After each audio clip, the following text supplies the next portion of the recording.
Imagine I gave you two descriptions of the same person. The first description comes from them. They say, I'm honest, I'm dependable, I'm disciplined, I'm generous, I'm someone who keeps my word. Sounds like a person with good character. Now imagine I gave you the second description, but this time you don't get to hear anything they say about themselves. You only get to watch them for 1 year. You see the promises they keep and the promises they break. You see how they behave when nobody is watching, how they treat people who can't do anything for them, what happens when they're angry, what they do when telling the truth becomes inconvenient, whether they arrive when they said they would, whether they take responsibility when something goes wrong, whether their principles survive temptation, and whether their behavior changes when there's something to gain. After 1 year, I ask, who is this person? Which description would you trust more? The one they gave you, or the one their behavior gave you? Because eventually, character has to leave the world of words. You can call yourself disciplined, but eventually, you have to practice discipline. You can call yourself courageous, but eventually, fear has to show up. You can call yourself honest, but eventually, the truth has to cost you something. And that's when philosophy stops being something you believe and becomes something you do. That's the file we're opening today. Welcome to episode 5 of Life Philosophies. Character is what you practice. Last episode, we explored identity, the stories we tell about ourselves. I'm this kind of person. I'm not this kind of person. And we ended with a problem. You can rewrite your identity story all day. You can say, I'm becoming disciplined. I'm courageous. I'm dependable. I'm honest. But eventually, the words need evidence, and behavior provides the evidence. This episode isn't about becoming perfect. It isn't about pretending circumstances don't matter. And it isn't about reducing a complicated human into a few actions. It's about something more practical. Character is built through what we repeatedly practice, especially when practicing it inconveniently. We use the word character constantly. They have good character. That revealed his character. She's a person of character. But what are we actually describing? Character can include qualities such as honesty, courage, patience, reliability, self-control, fairness, generosity, humility, perseverance. But simply admiring a quality doesn't mean you possess it. Knowing what courage means isn't courage. Agreeing that honesty matters isn't honesty. Posting about discipline isn't discipline. Character becomes visible when principles become patterns of behavior, and that's an important distinction. A value is something you believe matters. A virtue is something you practice becoming better at. You can value patience while being extremely impatient. You can value generosity while rarely giving. You can value honesty while making convenient exceptions whenever honesty becomes uncomfortable. The gap between what you admire and what you repeatedly practice tells you something. Not necessarily something shameful, something useful. It shows your philosophy hasn't yet become behavior. More than 2,000 years ago, Aristotle explored a closely related idea in his account of virtue. Very broadly, though. The idea is that virtues are not merely things we understand intellectually. They are developed through practice. We become better at behaving courageously by practicing courageous actions. We become more just by practicing just action. Character is cultivated Think about learning a musical instrument. You don't become a guitarist by agreeing that guitar is important. You practice it, poorly at first. Your fingers don't cooperate. Your timing is terrible. But you repeat movements, and eventually, something that once required intense concentration becomes more natural. Character can work similarly. You don't wait until patience magically becomes part of your personality. You practice patience responses. You don't wait until courage feels comfortable. If courage felt comfortable, it probably wouldn't require much courage. The practice comes first. The disposition develops through repetition. But we need an important correction. One action doesn't define an entire person. A patient person can lose their temper. An honest person can lie. A generous person can behave selfishly. A disciplined person can waste a day. Humans are inconsistent. So if character is practice, we shouldn't look only at isolated moments. We look for patterns. Imagine someone is late once. That doesn't establish unreliability. But if they're late repeatedly, never communicate, make promises casually, always has an explanation, now we're seeing a pattern. Character lives more in the pattern than in the exception. This matters in both directions. One mistake doesn't automatically destroy your identity. But one good action doesn't automatically establish virtue either. You don't become generous because you gave once. You don't become disciplined because you woke up early on January 2nd. You don't become courageous because you did one frightening thing. Character requires repetition. Some qualities are easiest to claim when they cost you nothing. Imagine someone says, I believe in honesty. That's fine. Then honesty threatens their reputation. Now what? Someone says, family comes first. Fine. Then work offers another opportunity requiring another missed family commitment. Now what?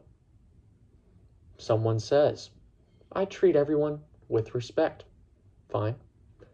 Then they're interacting with someone who has no status, influence, money, or ability to help them.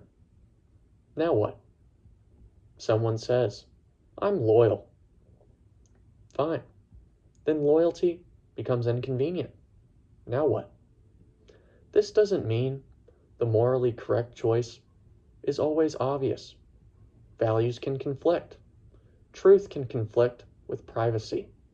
Loyalty can conflict with integrity. Family can conflict with legitimate responsibility elsewhere. Real life is complicated, but inconvenience reveals something that comfort can hide. A principle that exists only when it's convenient hasn't been tested very much. Here's another useful test. Who are you when there is no audience? No boss, no partner, no customer, no camera, no social media, no reputation to protect, no applause, no immediate consequence. What happens then? This doesn't mean private behavior is the only measure of character. Public behavior matters too. But an audience changes incentives. If you're generous when everyone can see you, that's still generosity in one sense. But what happens when nobody knows? If you're respectful to the CEO, but dismissive towards the cleaner, that's information. If you follow rules only when enforcement is visible, that's information. If you work hard only when somebody is watching, that's information. Character is partly revealed by what remains when external rewards disappears. When people hear build character, They often imagine enormous moral tests, saving someone from danger, sacrificing everything for a principle, standing alone against overwhelming pressure. Those moments matter. But most character isn't built in cinematic scenes. It's built in boring ones. You said you'd call. Did you call? You said you'd arrive at 8. Did you arrive at 8? You borrowed something. Do you return it? You made a mistake. Do you admit it before somebody else discovers it? You're angry. Do you say the cruel thing because you know exactly where it will hurt? Nobody would know if you cut the corner. Do you? Someone is speaking. Do you actually listen? You're committed to doing something. Do you do it after the motivation disappears? Character is often built in moments too small to become stories. And that's exactly why they're powerful. Because you encounter them constantly. Now, think about your phone. You probably have settings you rarely notice. Brightness, notifications, permissions, automatic updates. Your behavior has defaults too. Something goes wrong. What's your default? Blame, curiosity, defensiveness, responsibility? Then someone disagrees with you. What's your default? Do you listen, interrupt, attack, withdraw? Now, you become uncomfortable. What's the default? Avoid, distract, complain, investigate? Now, you're tired. What's the default? Does every commitment disappear? These responses aren't necessarily fixed personality traits. Many are practice pathways. You've repeated them enough that they require less thought, and that creates both a problem and an opportunity. The problem: bad practices can become easier. The opportunity: so can better ones. Pressure is revealing because it reduces the energy available for performance. When everything is going well, patience is easier. Then you're exhausted. Now what? Generosity is easier when you feel abundant. Then resources feel scarce. Now what? Humility is easier when nobody challenges your competence. Then someone publicly corrects you. Now what? Self-control is easier when temptation is far away. Then it's directly in front of you. Now what? Pressure doesn't necessarily create every flaw it reveals. Sometimes it exposes a response that was already practiced. That's why preparation matters. You don't want your first attempt at self-control to occur during the strongest temptation you've ever experienced. You practice in the smaller moments. There's an important distinction between character and reputation. Reputation is what other people believe about you. Character is closer to the patterns you actually practice. Sometimes they match. Sometimes they don't. A person can have an excellent reputation and poor character. They may simply be skilled at managing appearances. Another person can have good character and an unfair reputation. People can misunderstand them. Rumors can spread. One old mistake can follow someone long after behavior changes. This is why reputation cannot be your only moral scoreboard. If the only reason you're honest is because you want to be known as honest, what happens when dishonesty cannot be discovered? Character asks, who am I practicing being even when nobody rewards me for it? Now, let's avoid another extreme. Behavior matters, but intentions aren't meaningless. Suppose Two people caused the same harm. One did it accidentally, the other deliberately. Those aren't morally identical. Intent matters. Context matters. Knowledge matters. Circumstances matter. But intention alone isn't enough either. I meant to. I was going to. I wanted to. I had good intentions. Eventually, repeated intention without action becomes weak evidence. If someone intends to be dependable, but repeatedly breaks commitments, the intention may be sincere, but the behavior still affects other people. A mature view of character has room for both. What were you trying to do? And what did you actually do? Humans are extraordinarily talented at explaining our own behavior. When someone else is late, they're inconsiderate. When we're late, traffic, bad morning, couldn't find the keys, unexpected call. When someone else snaps at us, they're rude. When we swap, oh, I've been under enormous pressure. Sometimes our explanations are completely legitimate, but context matters. But here's the useful question. If the same explanation keeps appearing, is it still an exception, or has it become part of the pattern? Oh, I've just been busy. For 6 months? Oh, I've had a stressful week. Every week? Oh, I didn't mean to. Every time? At some point, explanation has to meet adjustment. Otherwise, explanation becomes protection from evidence.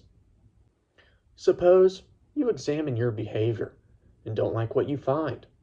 There's an easy reaction. I'm a terrible person. But remember in episode 4, that's just another identity story. Character examination works better when we become specific. Not, I'm horrible, but I handled that dishonestly. Not, I'm selfish, but I repeatedly prioritize my convenience in this situation. Not, I'm unreliable, but I've broken 3 commitments this month. Specificity matters because specific behavior can be addressed. Global condemnation often produces nothing except shame. Accountability asks, what did I do? Why did I do it? What consequence did I create? What should I practice differently next time? Now that is actionable. Now, here's a practical exercise. Pick one quality you want to understand. Not 10, just one. Maybe it's honesty, reliability, patience, courage, discipline, generosity, humility. Now don't ask, am I an honest person? That's way too broad. Ask, what did I practice this week? If the quality is reliability, what commitments did I make? Which did I keep? Which did I break? Did I communicate when circumstances changed? Did I make commitments I knew I probably couldn't keep? If the quality is patience, when did irritation appear? How did I respond? When did I interrupt? When did I listen? When did I delay an impulsive response? You're gathering evidence. No courtroom, no self-flattery, no self-destruction, just evidence. Episode 4 gave us this question. What would one disciplined action look like today? That's where character begins. Suppose you want to become more honest. Don't spend an hour saying, I am honest. Find the next moment when honesty costs something. Practice there. Want to become more reliable? Make fewer promises, then keep them. Do you want courage? Identify one conversation you've been avoiding. Prepare, then have it. Do you want patience? Find one recurring irritation and deliberately practice a different response. Do you want humility? The next time you're corrected, resist immediately defending yourself. Then ask, is there anything useful here? Character development becomes much less mysterious when virtue becomes behavior. Now imagine, every meaningful action is a vote, not a permanent verdict. A vote. You promised yourself you'd exercise. You did. That's one vote for consistency. You were tempted to hide a mistake. You admitted it. One vote for honesty. Someone annoyed you. You paused before responding. That's one vote for self-control. Then tomorrow, you fail. That matters too. But one failure doesn't cancel every previous vote. And one success doesn't guarantee the election. You're creating a pattern.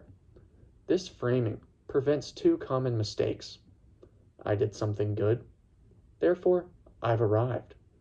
And I failed once, therefore everything is ruined. Neither is useful. Instead ask, what am I repeatedly voting for through my behavior? Here's where things get uncomfortable. You are always practicing something. If every time discomfort appears and you reach for distraction, you're practicing avoidance. If every disagreement becomes a personal attack, you're practicing defensiveness. If every mistake requires an excuse, you're practicing self-protection. If every difficult task gets postponed, you're practicing delay. If every quiet moment gets filled immediately, you're practicing an inability to tolerate stillness. You don't have to intentionally choose a practice for repetition to strengthen it. That's why character development isn't only what virtue should I add. It's also what am I already rehearsing every day without realizing it. But character doesn't develop in isolation. Environment matters. Imagine you're trying to practice patience in an environment designed around constant urgency, or honesty in a workplace where deception is rewarded, or restraint in an environment engineered around temptation, or concentration while your phone interrupts you every 30 seconds. Personal responsibility matters, but so does design. So ask yourself, what behavior does my environment make easy? What behavior does it make difficult? Who am I surrounded by? What gets rewarded here? What gets mocked? What becomes normal through repetition? Sometimes, building character requires changing the environment in which you're practicing, not because environment removes responsibility, but because environment influence repetition. Character isn't a simple checklist because virtues can conflict with each other. Imagine your friend asks what you think of something they've created. You value honesty, but you also value kindness. What does good character require? Maybe brutal honesty. Maybe gentle honesty. Maybe timing matters, or loyalty. Suppose someone you care about behaves badly. Does loyalty mean defending them? Or does loyalty sometimes require telling the truth? Courage without judgment can become recklessness. Honesty without compassion can become cruelty. Confidence without humility can become arrogance. Generosity without boundaries can become self-neglect. So character isn't simply maximizing one value. It requires judgment.